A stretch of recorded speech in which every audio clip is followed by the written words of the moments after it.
Guys, the world is changing fast. And in this changing world, there's a silent crisis spreading that most people are refusing to acknowledge: the female loneliness epidemic. Today, we're talking about those women who, in their 20s, rejected relationship after relationship in the name of independence and high standards.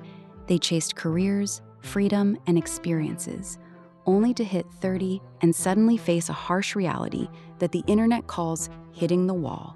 Some call it liberation, others call it a broken dream. But the real question is, are these women actually happy? Or did modern feminism sell them a fantasy that left them standing at a point where turning back feels almost impossible? This video isn't just another commentary. It's a mirror to human psychology and modern dating realities, one that might make you uncomfortable, but it's something every man and woman needs to see. So let's dive in. I don't know how to say this without it potentially coming across wrong, but fuck it, I'm gonna try. I'm the only single one in my girlfriends group, and that is so totally fine, okay? I'm so happy for my friends that they've found their person. They're in happy, thriving relationships. They've got their kids, and that's amazing.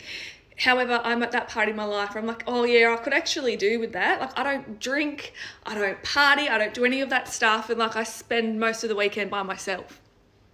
And it kind of sucks because my friends are my people, but my people have their own people. That's not me. But that doesn't mean that I'm not important to them. It just means that they've got other people to spend time with and I don't. Yeah, and when you really want that thing, you can't help but feel different when you see that everyone else has that thing. Anyway, I've started dating again, so we'll see how that goes. But does anyone else feel like this? Let me know. You'll never regret choosing yourself. This is just a reality. So many women, you are so maybe despondent, disheartened, insecure, sad, maybe even depressed that you haven't been chosen by a mere mortal man and that you haven't maybe experienced romance. Because most of the time when I hear women speaking, I do not say this to be condescending or diminish what is a natural human desire quite often for romantic connections specifically. But what I am saying is it's often the romance that is seductive and alluring. And in pursuit of that romance that is seductive, and by the way, that romance is like hot air because most couples on an everyday basis are not living in that state of euphoria on a day-to-day basis. But the pursuit of that romance, the pursuit supposedly of company and companionship from just any man, okay, means that you are willing to do all manner of things to get chosen, including losing yourself, including ignoring your own desires and needs, including sometimes humiliating yourself in a bid to have a man choose you to perform, because they are performances, these romantic gestures, so that you can post on social media, so that you can feel like all the other girls when you were growing up who experienced supposed milestones when it came to romance. I am not saying that this is not a natural desire. What I am saying is that if you are, in exchange for that experience, abandoning yourself, you are humiliating yourself. And it's not really even about whether you're humiliating yourself for that man. What about you and your self-respect, your dignity, the way you see yourself, how you feel within yourself? You will never regret choosing yourself. You might feel sad and disappointed when you have to, but you'll never regret doing it. And you need to wake up to the fact that we're in a new season. Women all over the world are awakening. You're not alone. You think you're alone, but you're not. There are women all over the world who are choosing themselves, who are choosing to be unpunishable, choosing to, fulfill their own desires, discover what their true desires are. They're choosing to live full lives. And yes, along the way, if you meet somebody who can respect you and honor you and dignify you, wonderful. But do not self-abandon for what is a very short-lived, empty experience. And you know what? When you choose a man that isn't suitable for you, is not a viable partner for you in terms of safety in every way, sexual, emotional, mental, physical, financial safety. When you choose a man that doesn't fit that bill, it will set you back years. It will set you back years. And we're living in a time where you don't have to experience that as well. I don't know why you want to touch the fire too. There are so many other women every single day sharing the actual outcomes, the results, the reality of not of abandoning themselves in the process, of not having enough self-respect, not having boundaries. And so now they have been set back years, and that man is nowhere to be seen. Nowhere to be seen. I wonder if any women that are in their 30s and single right now can relate to me on this. So I am 34 and I am single. I live alone. I'm in the UK. I would love children, and I, of course, would love that fantasy dream relationship. However, I'm not willing to settle. And a friend asked me the other day, how do I feel about the thought, like what does it make me feel when I think about bringing a relationship into my life? And it actually really got me questioning whether I actually even want a relationship. But because what it comes down to is like, I don't want mediocre love. Like I'm not accepting that. I am not settling. I've been on a good few dates recently with some nice men. Two. I've been on 2 dates recently with nice men. There was nothing wrong with these men, but they just were an it. And it was on like both terms. I think for both of these men equally, we both thought we knew it wasn't it, you know? And I wonder if I'm asking for too much, and I refuse to believe that's a thing. I've also had friends in the past tell me to lower my standards. I'm sorry, what? No. But also, am I willing to let someone in that isn't incredible? No. Like I'm so at peace with being alone that it's going to take a lot for someone to enter my life in that way. Can anyone else relate? Because I equally would love children, and I am so aware that I am 34 and I ain't getting any younger. Time's not slowing down. Yeah, does anyone else relate to that? Like I'm so happy being alone, and I would quite happily spend a year not dating.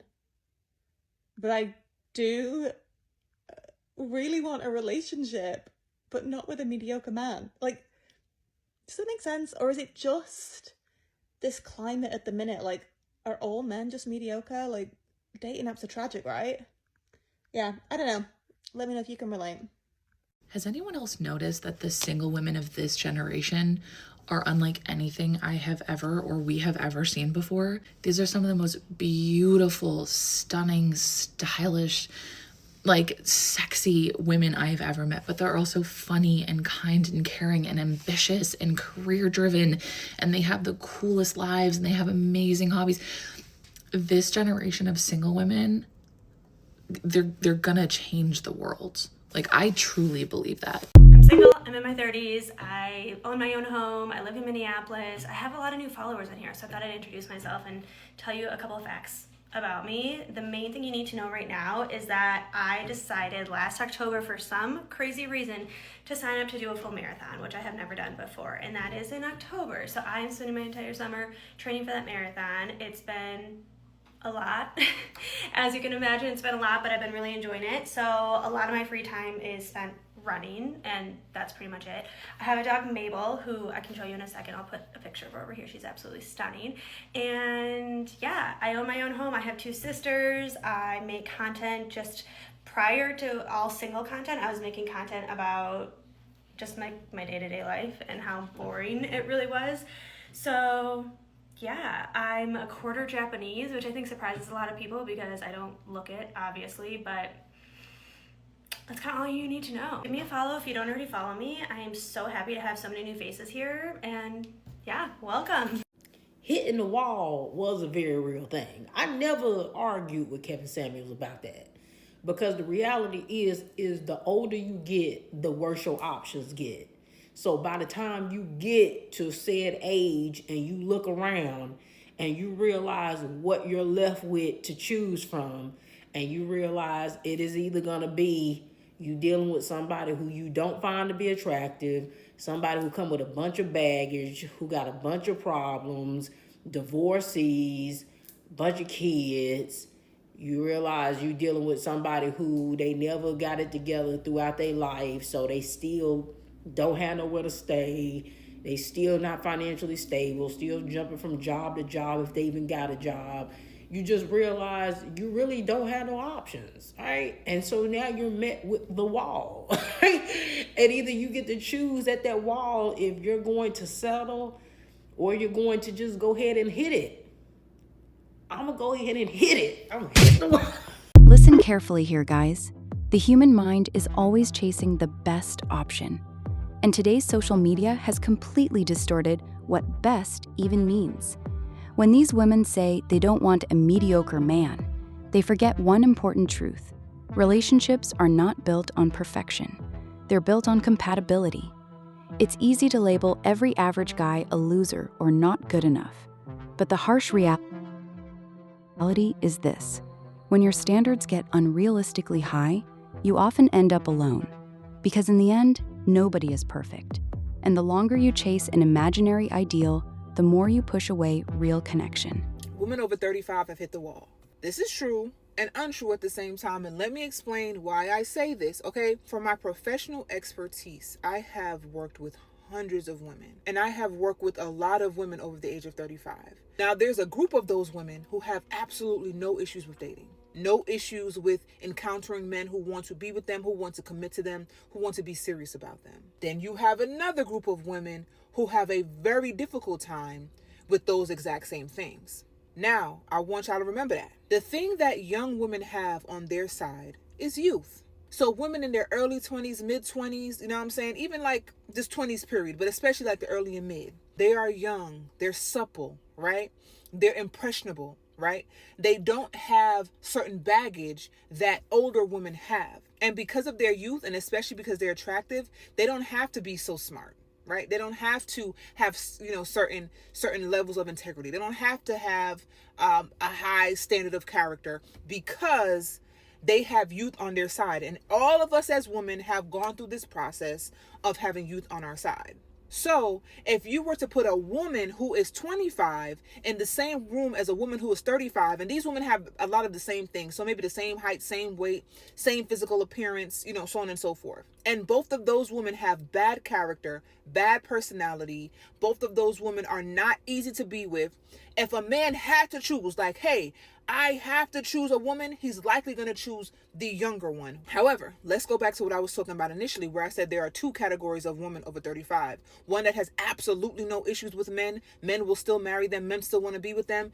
And the ones who a man would not spit on them if they were on fire. The reason for that is they have bad character. They have a bad personality. They don't have the wisdom. They don't have the intellect. They don't have the things that they should have at their age. They make life hard, not just for themselves, but the people around them. Then we want to add the fact that they are out of their prime. They're out of the typical baby making ages. So yes, women in that category have hit the wall. But the women in the category who know themselves, who take care of themselves, who don't have bad character, who's a pleasure to be around, who don't take nobody's shit, but also is respectful, those women over 35 will never have a problem. Men will still gravitate towards them because a man over 35, if he's a high caliber man, he typically doesn't want a younger woman because she does not have the wisdom, she does not have the life experience or the conversation that would even excite him, that is even something he'd be interested in.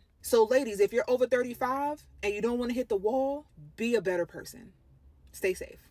We've basically told a great generation of young women, don't get married, don't have kids, go get a corporate job. And it's created mass political hysteria. And then in their early 30s, they get really upset because they say, the boys don't want to date me anymore because they're not at their prime. And people get mad when I say that. Well, it's just true. If you're in your early 30s, I'm sorry. It's like you're not as attractive in the dating pool as you were in the early 20s. But again, you have your corporate job and cats. So I thought, So this has kind of been a conversation about women hitting their wall for a while. And the wall is basically the point at which women, and apparently this doesn't really exist for men, the women reach the point where they are no longer getting more attractive or gaining more value in the eyes of a potential mate and are kind of on the back end. So they're on the downhill. Their looks are getting worse. The attraction or attractiveness that they have to a guy is getting less and less, and they are no longer seen as kind of the cream of the crop. They've passed their prime, and there are some disagreements about what this age is. Some people say it's 26, some people say it's 30, some people say it's 35, some people say it's 40. And so there are some conversations, some kind of interesting, some not interesting at all, and just downright objectifying and degrading. There we are. The same words that feminists use. Objectifying, degrading, blah, blah, blah, cry me a river. Christian women love telling men how to talk. They love. Imagine, think of the red pill as a locker room. Think of it as guys chatting in the locker room. And then the trad con feminists come in and say, don't say it like that. Is it true or is it not true? That's what we got to focus on. Is the information correct instead of crying about how it makes us feel? I'm still single. So my thing is this. I never thought that I would be 43 and never been married, not engaged, not a prospect, not nothing. And I now understand those church women. Now, I don't actively go to church at the moment. Pray for me. But I think I understand. I think I understand. Now that my daughter's in college, my son lives with his dad, I'm the only one here. And I work all day and I come home to a peaceful house with no one here. And you see people's marriages, and I'm an Uber driver. I'm taking couples on dates and all of that good stuff. I had a guy in my car today that was surprising his wife and taking her to Italy and Paris. And I was just like, Like, it's not about the things that he said. It's about the fact that he loves his wife. And I was just like, dang, was I like a terrible person in a former life? Like, was I horrible in my youth? Like, how come I'm not lovable? I've had men tell me that they love me, and I've had guys say they wanted to marry me, all of that good stuff, but I'm still single. And I come home alone. And I understand that I have the Lord. Trust me, I do. But at the same time, that doesn't stop the fact that I understand those church women now. I understand when a fine man walk in, is every woman for herself. Like, I get it. It's not a good feeling to be older and you see people around you celebrating their 10th, 15th, 20th, 30th anniversary, and you're like, yeah, I haven't made it more than 6 months. So, I don't know. That's my TED Talk for today. I don't know if anybody else understands those church mothers and those church women that we always talk about, but we mess around and become one of them. So, yeah. Lord, let's go through this process, because I'm ready to be a wife now. Dating in your 30s sometimes feels weird because now it's two people with full lives trying to figure out how they fit together. You got routines, responsibilities, and peace you work too hard for. We're no longer building from nothing past that. And it's not about choosing one life over the other. It's about whether this actually adds to both. And people will somehow try to flip this and think about it as being selfish, but it's not. You're not supposed to tear down your life for somebody. If anything, it needs to feel like an upgrade, not a disruption. Now tell me in the comments and be honest, does the person you're dealing with add to your life or disrupt it? Drop your responses, say where you're at right now. Love you guys, bye. I just would like everybody to know that in order to pay for a Bumble or a Hinge like premium app, so like, you know, kind of being able to see who likes you, being the top of everything, like just, you know, it's better to pay for it. $14 a week for Bumble, $20 a week for Hinge. We are single income households over here, like, Give a girl a break. I mean, it's not even that expensive for Netflix. Now that I'm 33 and I'm dating again, one of the biggest differences between dating in my 20s and dating in my 30s, when I was dating in my 20s, I really just thought most guys I was dating were probably going to end up being my boyfriend. And I was like a month in and shocked when they would ghost me. And I was like, oh my God, this is so crazy. Like, they were definitely the one. Because at that time, I didn't have a knowing in my body of like what I was really looking for. I didn't know what it felt like to feel no anxiety. Now that I've had a couple serious relationships, I actually have like a really strong knowing in my body of what it feels like when a man is sure about you. When a man is obsessed with you, it is so clear. You've never felt more clear-minded. All your anxiety goes away. It is so obvious. They are so consistent. They show up. They do all the things that like girls say, like, you'll just know when you know, you know. And before I had that, I literally just thought that dating was meant to be like this anxiety feeling in your body. Like, you just kind of go on dates and like perform. I remember in season 1 of Sex and the City when Carrie's like dating Big, and this is how I always knew that like Big was never her guy, is like she says at one point, she's like, I find myself posing. It's exhausting. When you meet your person, you are so comfortably, casually yourself. I remember like not wearing makeup really early on into my last relationship, and I was like, wow, I just know that this guy is like so into me that that's not even a worry for me. There always can be guys in between if you're just dating and you're like looking to entertain someone or have fun or a little attention. Like, I don't know, I don't really think there's anything wrong with that. But once you know what it feels like to have a man so sure about you, you can never go back. There is no going back. If a man is obsessed with you, I'm sorry, that is the base level. For my next relationship, they have to be obsessed with me. That's like the beginning stages, and then we go from there. Because I'm 33, how am I being perceived by men as I'm dating? Okay, so if a guy meets me and doesn't know anything about me, he doesn't know that I am not the girl who likes to jump right into a relationship. I like to take my time. I like to get to know somebody. Is he gonna make assumptions about me because of my age? Right. Is my age now going to work against me in a way that I never really thought about when I was younger? And I'm only going to get older, hopefully. As I get older, if I'm still single, is it gonna weigh more on dating? I was like, do I need to add something to my profile that's like, I'm, casually looking for something serious. I'm not trying to have a baby tomorrow. Right. And that's a whole other like mental load on a single woman who's dating. Also, I think the silver lining is it opens up another category of men that we just perhaps didn't think about before. Like men who are maybe a few years older than us. Maybe they already have a child, so they are not as freaked out by like the consequences of like having a kid and like they're life changing. Here's another big lie we keep hearing. I don't need anybody. I have my friends. Psychology is very clear on this. Friendship and family are not the same thing. Your friends will eventually move on with their own lives. They'll get married, have kids, and build their own families. Their priority will shift. And slowly, those girls' night outs and independent solo trips start turning into quiet, empty evenings. The real question is, can friendships truly fill the deep void that a loving partner and your own family fills?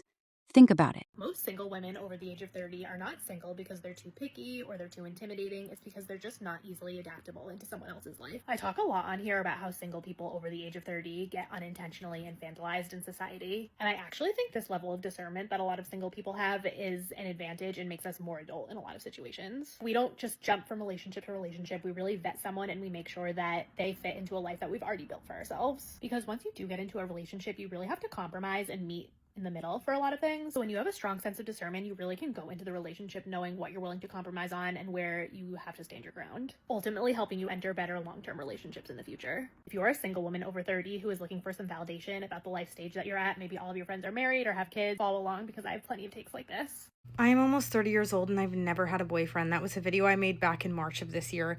It's now it's October and I'm turned 30 and I've still never had a boyfriend. And here's how I'm feeling about that. Truthfully, it really only ever bothers me or actually makes me feel anxious at certain times. And it's usually when I'm already feeling anxious or lonely, which is most of the time late at night. But it is always constantly in the back of my mind of like, I don't think you're ever actually going to find someone to be with. That's genuinely one of the things that plays in the back of my head. Like, oh, you're not good enough. You're never going to find someone to be with. Like, I have never been able to shake that feeling. But then there's like another little angel on the other corner that's like, yeah, you will. And they'll be great. And I consider myself a relatively confident person in all aspects of my life except my romantic life.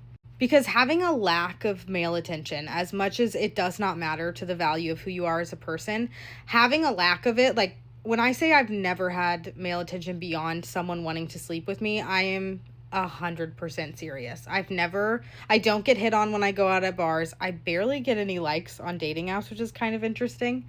Maybe I pick bad pictures, or I'm not really sure. And I'm just going to preface this by saying this is not fun for me to admit, but I feel like if even one person can relate, if I had someone make a video like this, it would make me feel better. So that's why I'm making it. But it's not fun for me to say this. And I seriously do not think I've ever had a man interested in me beyond sex. Like, truly, to the depths of my core, I sometimes think that's the only thing men ever see in me. Like, I don't have men in my DMs. I don't have any of that. And sometimes I'm fine with that. And other times I'm like, okay. You know, I'm looking around. I'm like, okay, what's going on? And I'll tell you where my mind immediately goes in instances where I'm feeling anxious about this. I'm fat. That's where I go, because I'm a curvy woman. Like, it might not look like it because you're only seeing my face, but I'm a curvy girl. And as much as I don't want that to be where my brain goes, it is where it goes. And I just don't want to lie about that. Like, that is where my brain goes. But yeah, this entire video is not very fun for me to make, but I feel like I don't see anyone talk about this. And it would have helped me if I saw someone talk about this, because I know I'm not the only person. Because when I made this video a few months ago, there were a lot of people that commented. And also to the people that are like, I see my future and I'm scared, I'm gonna like block that comment. It's like, it really pisses me off, because what do you want me to say to that? What do you want me to say to the fact that you saw my life and you said you were scared of your life turning out that way? Anyways, there's that. Have you ever wondered why there's a male loneliness epidemic, but there isn't a female epidemic? Shouldn't we be just as lonely? Aren't there our counterparts? It's actually because we aren't lonely. In fact, most of us felt lonelier when we were with you. The other part of this is women like being around other women. Y'all don't even like being around each other. And in our loneliness, after we realized how many times you guys were going to keep disappointing us, we found ways to be fulfilled. And in that, we realized, hey, this is a lot more peaceful. What did you guys do? You opted out and you numbed. You leaned into your porn addiction. You never emotionally evolved. You never developed any type of emotional skills to cope with all of the pain, all of the shame, all of the inadequacy that you feel. You men are struggling. And this is why I actually can't believe that men aren't against the patriarchy, because you are suffering in the patriarchy. You are drug addicts in the patriarchy. You are committing suicide in the patriarchy. You cannot talk about your feelings because of the patriarchy. You kept getting lonelier and lonelier. And let me tell you, loneliness is what happens when you refuse to grow, but still expected to be loved. And women are done. And you want to know what our result is we don't have a loneliness epidemic. We have an entire epidemic where women are realizing that they have much less labor, where they are realizing that they have much more peace, where they aren't emotionally dysregulated because they're not being abused. And women built emotional skills to deal with your abuse. And now look what happened is we have out-evolved you to the point where so many women are like, this is actually better, but we are not the ones that are lonely. You are, and that should be a problem to you. There's going to be nothing like the female loneliness epidemic that you're going to see with this generation of women when they hit the 40s. It's going to be out of control. Many years from now, there is going to be a quiet crisis, loneliness in women especially. Not because women failed, not because they weren't capable or intelligent, but because they were handed a script or a blueprint that left out the consequences. Be self-sufficient, put your career first, you don't need a man. So they followed it. They pushed love down the line. They delayed the family. They treated commitment like something that could always wait until it didn't. Fast forward a few years later. You're older, no partner, no children, no legacy, just some noise to fill that silence. There's going to be nothing like the female loneliness epidemic that you're going to see with this generation of women when they hit the 40s. It's going to be out of control. When these 20-somethings hit 40-something, there's going to be massive devastation. There's going to be, the pharmaceutical companies are going to be like, yeah, cashing in on the antidepressants and all of that if they go that route. Here's another hard truth. We can keep repeating the phrase, age is just a number, as much as we want. But biology doesn't care about our ideology. Nature has set completely different biological clocks for men and women. A man can build his career in his 30s and still have plenty of time. But for women, the window for motherhood starts closing. And that's exactly when the real panic begins. This is the point where the wall stops being just an internet concept. and becomes a physical and emotional reality that's impossible to ignore. So I've been seeing some videos on my For You page, and I think that it is finally time to discuss the female loneliness epidemic. Because I know the men have had their own thing, and I'm not here to talk about that. I'm not a man, right? But I will say that the men are more built for it than us. We are not built for this shit, ladies. We don't know how to be alone. These men have been bottling up their emotions and not sharing them with anybody since they were 6, 7, 8 years old. Some of us have never done that. We've always had someone to talk to, a friend, a family member, a significant other, something. And it seems like in 2025, the girls are running out of options because the dating market is terrible. Y'all are literally making fun of girls that are in happy, healthy relationships, saying that having a boyfriend is embarrassing.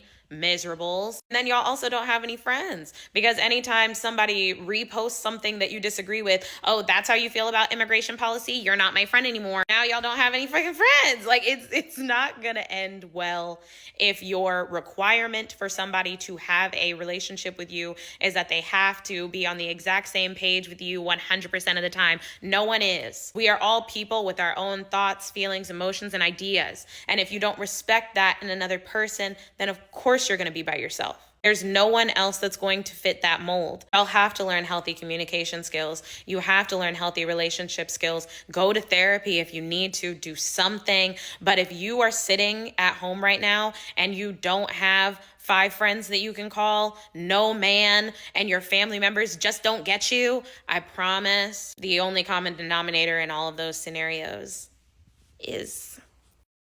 I think we're heading towards a female friendship loneliness epidemic, and we need to work on fixing that ASAP.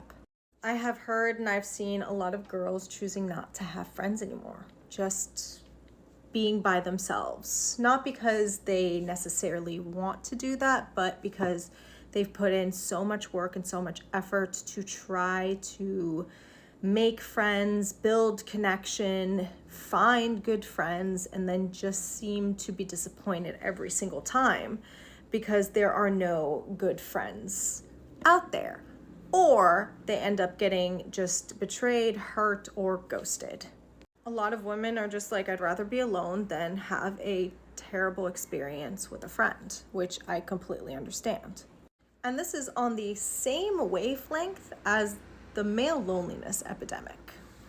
There's a lot of guys out there that are complaining that they're lonely, that they're by themselves, and women are tired because men are not putting in the effort to build a relationship. They kind of want to show up, do the bare minimum that's necessary, and just, show up once and expect women to just do every single thing. And that's why women are just like, if I can do it for myself, why do I need anyone, right? And I think it's on the same level when it comes to friendships.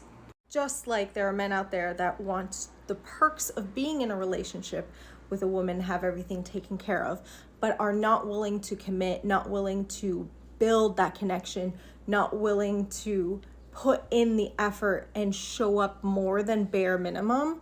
The exact same thing is happening with female friendships. And society has ran with it and quoted it underneath the sugar-coated guise of low-maintenance friendships. It is honestly so sad. It's friends that want to put in the bare minimum effort. They don't want to put in the work to build a connection, to build a friendship, to make it sustainable. They don't want to commit to it. But they do want to show up once every 6 months and then, get a big high five for showing up and texting once every 6 months and calling that a low maintenance friendship. It's the same energy as being in a situationship with a guy. It's the same energy as having a casual relationship, wanting the perks of the relationship without actually having to put in the work and the effort of it. And it's the same thing with friendships. So women are tired. They'd rather be by themselves than deal with a barely there friend. They'd rather be by themselves than get breadcrumbed by a friend. And then on top of that, get gaslit by that friend and say that they're, high maintenance and they're asking for too much, when it's like, no, just asking for you to show up. Just asking you to behave like a friend. Just asking you to not cancel last second, just asking you to be a reciprocal good friend. A genuine friendship is neither high maintenance, neither low maintenance. A genuine friendship is supposed to be equal. It's supposed to be reciprocal. It's supposed to be, I give effort, you give effort, we have the same communication frequency. Like, everything is supposed to be at the same level of energy. But a lot of us sit here and a lot of us complain about how there are no friends out there, that we're not able to make friends. A lot of it is not really many people's fault. And another part of it is, it's you're not showing up. You're not putting in the work to build a relationship, to build trust with somebody.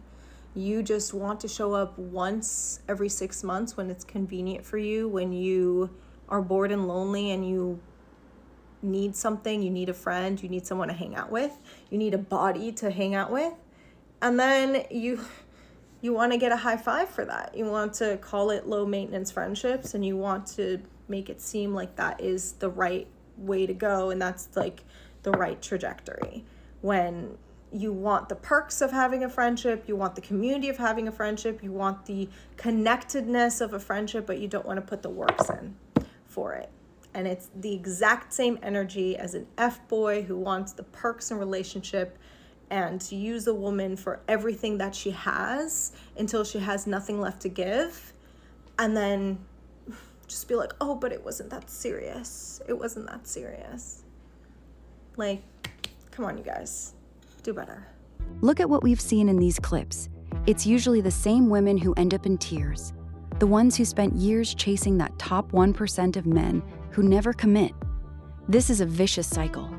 You go after the men every woman wants, the hyper-successful, charismatic guys who have endless options, and then complain that all men are the same.